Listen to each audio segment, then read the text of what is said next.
আসসালামু আলাইকুম ভিউয়ার্স, আজকে আমি আপনাদের সাথে সোলার কাটলেট তৈরির রেসিপি শেয়ার করব। আশা করি আপনাদের ভালো লাগবে। যারা আমার চ্যানেলটিতে নতুন তারা আমার চ্যানেলটি সাবস্ক্রাইব করে আমার পাশে থাকবেন। দেখুন, আমি 2 কাপ, এই কাপ দিয়ে আমি 2 কাপ সিদ্ধ করা ছোলা নিয়ে নিয়েছি। আর এটা ভিডিওটা অনেক বড় হবে দেখে আমি ডিটেলস সব কিছু সিদ্ধ করা ভেজা দেখাইনি।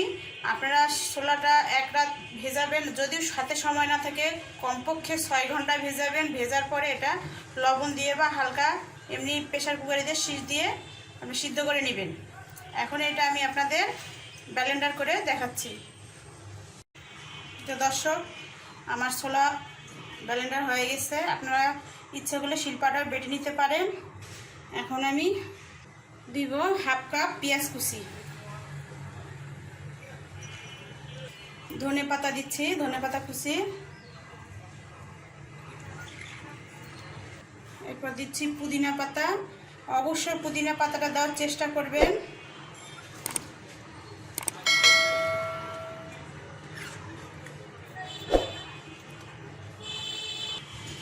দিয়ে দিচ্ছি 2টা কাঁচামরিচ কুচি করে, হলুদ দিচ্ছি 1/2 চামচ,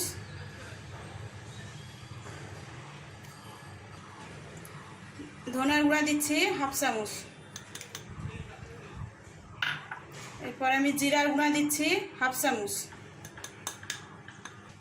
লাল মরিচের গুঁড়া দিচ্ছি 1/2 চামচ। মরিচটা আপনাদের স্বাদ মতো আপনারা দিবেন। আমার যেহেতু ছোলার মধ্যে লবণ দিয়ে আমি সিদ্ধ করিনি, আমি লবণ দিয়ে দিচ্ছি।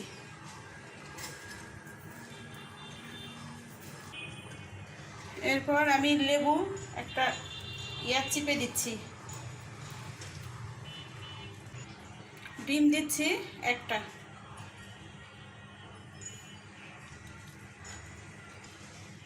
আদা বাটা দিচ্ছি 1/2 চামচ, আমি রসুন বাটা দিচ্ছি 1/2 চামচ, আমি তেল দিচ্ছি 1 চামচ পরিমাপ। এরপরে আমি এই চামচ দিয়ে 1 টেবিল চামচ, অর্থাৎ এই চামচ দিয়ে আমি 2 চামচ কর্নফ্লাওয়ার দিয়ে দিলাম। এখন আমি ভালো করে মেখে নেব।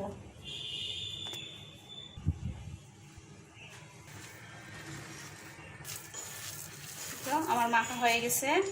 আর ছোলাটা বাটানোর সময় শিলপাটায় বাটেন আর ব্লেন্ডারে বাটেন, পানি অবশ্যই দিবেন না, যত শুকনো হবে তত ভালো হবে। আমি একটু হাতে তেল মেখে নিচ্ছি, এইভাবে আমি এগুলা বানাবো। আমি এইভাবে কাটলেটের শেপ একটা দিলেই হলো, আপনারা চয়েস মতো আপনারা দিয়ে নেবেন। আমি এইভাবে দিচ্ছি। এই তো আমার কাটলেটগুলো রেডি। এখন আমি ভাজতে যাব। এখন আমি প্যানের মধ্যে তেল দিয়ে দিচ্ছি।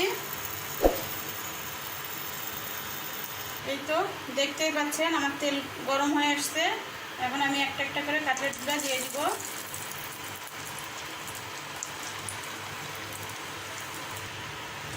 তো দেখতেই পাচ্ছেন, আমি এখন বুঝতে পারতেছি না, মানে ফেনা হয়ে গেছে এতটা ডিম দেওয়ার কারণে, মানে কোথায় কি অবস্থায় আছে। একটু ভালো করে ভাজাটা হোক, তারপরে আমি আবার উল্টে দেখাবো। আমি একটা একটা করে উল্টে দিচ্ছি।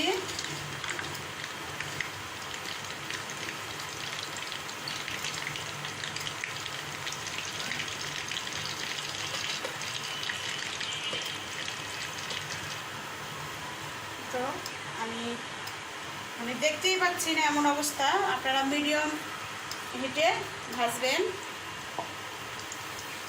মানে যে হয়ে আসছে প্রায় ভাজা, আমার হয়ে গেছে। তবে তেলটা আমার একটু বেশি গরম করতে হতো। তো আমার কাটলেট রেডি। আপনারাও এইভাবে বানাবেন, খাবেন। এটা খেতে অনেক মজা, অনেক মানে সুস্বাদু হয়। আপনারাও চেষ্টা করবেন এভাবে দেখে বানায় খাবেন। ভালো থাকবেন, সুস্থ থাকবেন। আসসালামু আলাইকুম।